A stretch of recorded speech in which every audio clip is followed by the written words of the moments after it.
Hi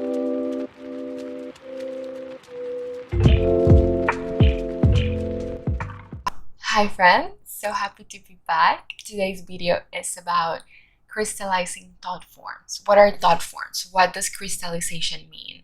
How can we become aware when we have a crystallized thought form in the body? How does it feel when we're dissolving the thought form? Why this enhances our level of presence, peace, joy, and happiness. A thought form is just a belief, a word, something that you picked up growing up or in a past lifetime. Something that mom told you, daddy told you, a lover told you, a friend told you, you're not good enough, you're a piece of shit, not cheats, you are ugly, I don't love you, you're a cockroach. That one was told to me like by one of my ex-boyfriends when I was like 18 when we broke up. He's like, you're just a cockroach. And I'm like, oh my God, isn't that crazy? Took me a year of depression to let go of that stuff. And it's crazy to look at that. But those people, those mirrors, are telling us these things because we have imprinted those thought forms from previous lifetimes in our holographic body, which is our mind consciousness. And they're serving us to bring that thought form into the surface so we can clean it up and release it. Because our body is a hologram. So this is not real, this is not physical. Even though it feels physically real, it's just empty. It's just particles of light moving so fast that it creates an illusion of a body. I know it sounds really trippy, but that's how it is. So whenever a thought form is crystallized, imagine your body. I'm like, where am I wearing my AirPods? Imagine your body taking in those thought forms and storing them as if it was a computer, an holographic computer. I'm like, oh, so if I choose to believe what the person tells me, like, you're a cockroach, then I'm like, I'm going to put that in my badge, in my holographic body, until I'm conscious enough, I know I'm the awareness and can witness that thought, and I choose to drop it. So I'm like, no, that's not truth, because truth feels good. That's how you know that whatever it is that's less than love, it's not truth. And that person is just telling you that for you to learn a lesson and know yourself as you truly are, which is God consciousness, having a human experience. Also, words have no meaning. So it's because humans have given meaning to words. Like, you're ugly, you're fat, you're dumb, you're stupid. It's like, if you have a meaning behind the words, reality is going to bring you people to tell you those things until you drop the meaning. It's like if somebody tells me right now, you're stupid, shut the fuck up, I'll be like, oh, okay, whatever. It's amusement. It's funny.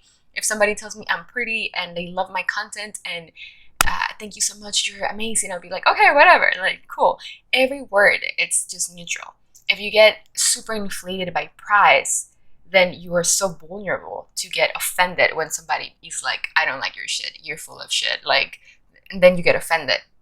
But when you know that words hold no meaning and everybody's just talking to themselves, when somebody tells you something, if you're pretty, if they like what you have to say, if you're ugly, they're talking to themselves. It has nothing to do with you. You're just a reflection. You're just a mirror there. And if you take some of those words personally, it means you have more work to do.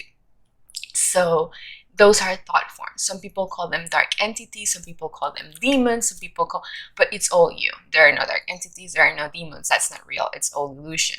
Let's go back to ACIM, Course in Miracles. Nothing real can be threatened. Nothing unreal exists. Here lies the peace of God. Demons are not real. Dark entities are not real. That's all bullshit, shit, chat. So it is real when you choose to make it real. Everybody lives in their own hallucination of consciousness. Everything after I is your own creation, is your imagination. Reality is I, and the I of the I, the absolute reality of divine love and emptiness. There's nothing going on. It's just a facade. It's just like an amusement park of comedy. So whenever you have dark entities, how people call them, or you say like, oh, I'm full of this density, is because you have given power to thought forms of people that have told you things, or you have said that to someone else in previous lifetimes and you feel guilty. So your unconscious guilt keeps you in your own prison of unworthiness and feeling shameful or guilty. But thought forms are just unreal. And that's the power of healing and recontextualizing them. Because whenever you come with the story of like, well, I was 18, my story, And I broke up with my boyfriend. It was really bad. And then he became abusive and he told me I was a cockroach and he never loved me and I'm a piece of shit. And then I'm like, oh my God, that's so dense. And I come with that story to someone that knows that that's all a play of consciousness. It's like we go behind the scenes. We're like, oh, remember when you told me that to wake me up? Ah, how funny. Let's shake hands and have a drink. That's me and my boyfriend at that time having a discussion behind the scenes for that story, so we lose the charge of it.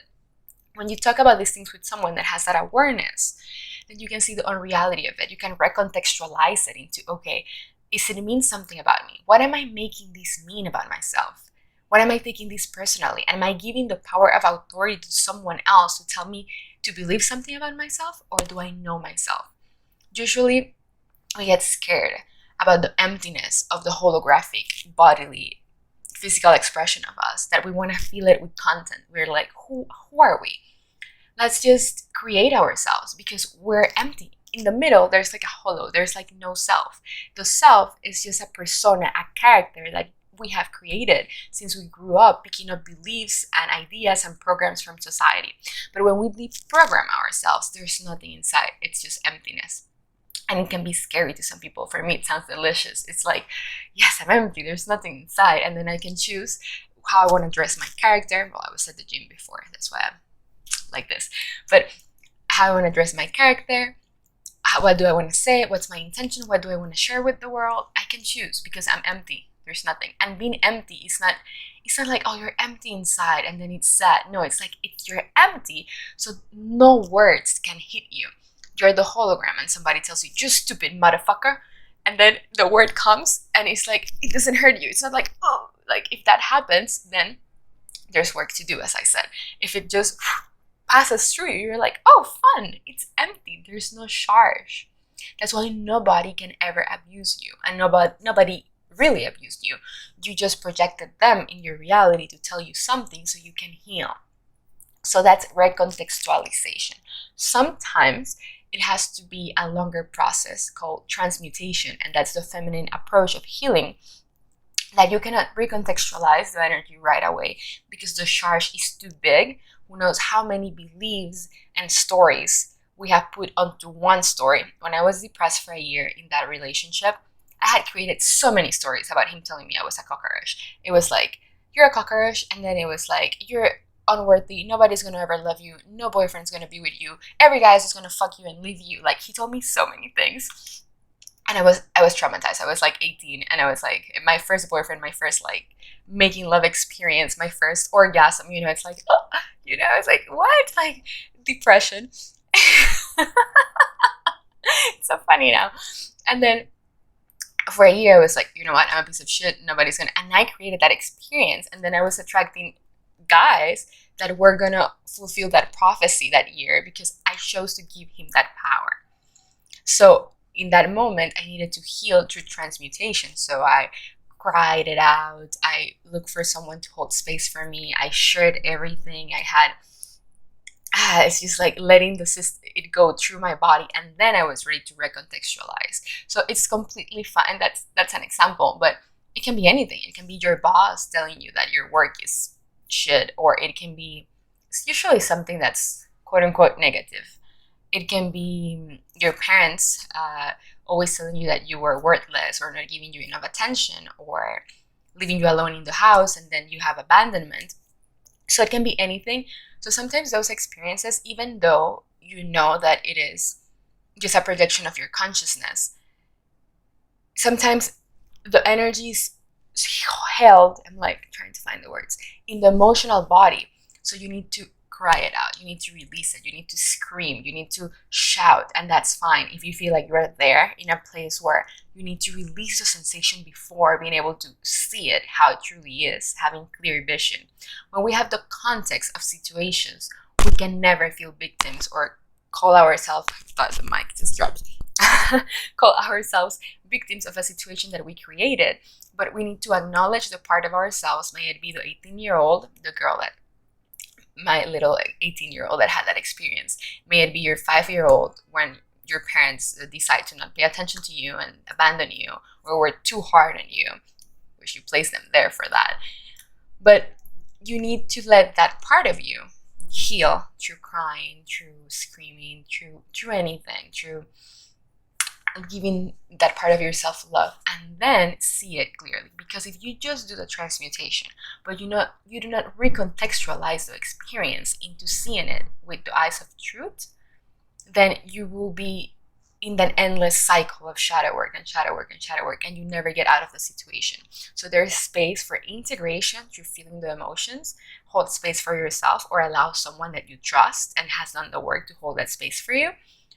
And after that, being able to see the experience with a new lens. Because even when you recall a memory of trauma, you're not recalling the same memory. You're reconstructing the memory in the present moment, and it's a completely new experience. So you're creating millions of different parallel realities in your projector, and when you see reality with those lenses and the experience is not fully healed, you're going to project that experience into every person in your reality, and then you're going to be caught in a loop. And reality only reflects the beliefs you have about it. So if you believe that your truth is the ultimate truth and there's no space for anything else, even though you're suffering, then nobody will tell you otherwise. Everybody in your reality will confirm that truth, because you're projecting them there to confirm and validate your current beliefs. That's why the importance of following your guidance system. If you're suffering, it's not truth, because if you're in truth, you must be blissful, happy, joyous, excited, at least peaceful. That's when you know that whatever you're believing and choosing to project in your reel of imagination, it's aligned with your soul's evolution in truth, and you're going through your highest timeline and in highest benefit, and you're in integrity, in honor, and just authentically being yourself, because we cannot help but be what we are in the moment. But if you're suffering, if you're contracted, if you're full of resentment, of regret, if you can't forgive, then that's an indication that whatever you're holding in mind, may it be one belief, one story, one word, one insult that somebody told you, it's something that needs to be looked at. Because if it's not, then it's going to be projected outwards, and then that's a loop, and it would continue in next generations of incarnations. So we need to get rid of that. So yes, that's emptiness and the body as a hologram, the chakra system. So I think everybody here knows about the chakra system. These thought forms store in different areas of our chakras. If it's a thought form that has to do with love, you're going to feel contractions in your heart. If it has to do with worthiness, it's going to be in your solar plexus, and you could have this thing called like reflux, acid stomach reflux. It means that your solar plexus, it's manifesting that sensation in your body, because there's something that with worthiness that needs to be healed. If you feel contractions in your heart, or anxiety, or you hold into codependency and attached to people, it's because there's something to be healed and looked at in the area of love. If it's in your root chakra, it would have to do with safety and abandonment. If you have like back pain, what else? The throat chakra, if you always have throat pain or a sore throat. Expression, you want to express yourself, you want to be more creative, but there are beliefs that, how am I going to be seen? How am I going to be perceived? And it's so funny, because if we have those beliefs, then the people are going to perceive you to reflect back to you your insecurities. So it's crazy how when we align and program our thought forms, the reality just reflects what we believe about ourselves. It cannot do it any other way. What other area of the body? I'm like, well, the mind's eye. But when we are opening our mind's eye and the crown, is because we're allowing the light of God, of the one infinite creator, or the universe. I love being controversial now, but like, well, some people have some religious ideas about God, when it's actually just the universe, magic, one infinite creator, allowing that light. So as we purge these old energies, these thought forms, it can feel like burning sensations in any of these energy centers, and we're going to be supported by the life force energy and the power of our higher self, and that will come in waves. Like,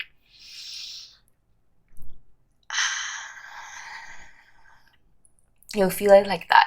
You'll feel like a huge surge of energy coming from the higher self, from your crown, and it's like the sweet, delicious kind of kundalini energy that comes from the crown in the back of the brain. It feels like a holy full body orgasm down your body, and then you're also simultaneously are going to feel the sensations of pain, not in thought forms, but just in your aura, of the purge of the old thought forms. And that's a really, really advanced state to be at, because it means that you're not allowing the sensations to create a story. You know, it's just a narrative that needs to go out of the system. And how does it goes out? It can be through shitting, to vomiting, to you get rashes in the body. It can be through acne. It can be through many ways. Like, it's just the hologram is purging the energies, and you need to allow the process of detox. It can be through sneezing, to getting sick. You're healing the body. You're regenerating the whole body. So sometimes through crying too, through releasing the energy that way. But allow the body to go through all these symptoms and all this integration, healing modalities, because that means that you are integrating more of your higher self with the small self, which is empty, but it's emptying itself, it's deconstructing itself, nothing to be afraid of. If what you want is freedom and liberation and bliss and joy, and then allow that to catch up until divine will, that means the light of your higher self, merges with the emptiness that you're allowing in your body, and then you're always going to be in that alignment. And then, as I said at the beginning, no words will hold any meaning, frequency for you. It would be, the world can tell you anything. Everything can happen around you, and you will be in so much peace because you know that it has no meaning and no charge, because there is no story and there is no contraction inside your body. So words and situations will just pass through you, like if you were a ghost. I think that's the best visual I can give you. To become like a ghost, and then things just pass through you, and you become like an empty mirror. An angel. But we're here to purge these energies and purify our animal self, our ego self, into more and more divinity, into more divine love. So that's it. Thoughts and emotions. Emotions is energy in motion. Thoughts are just energies, are just filters that are put behind your eyes, and that's how you see the world. And we need to clear out, transmute, recontextualize these thought forms in order for us to have clear vision, see as God sees, see everything as love, be empty mirrors. It doesn't mean to be naive. That's also a misperception. It means we can have a great balance of love and wisdom and know exactly with discernment how to intuitively act in every situation. Because we won't act through the program, we will act with the guidance of our higher self. It would be just a flow, and we will always be in that presence, and then life will become a constant meditation.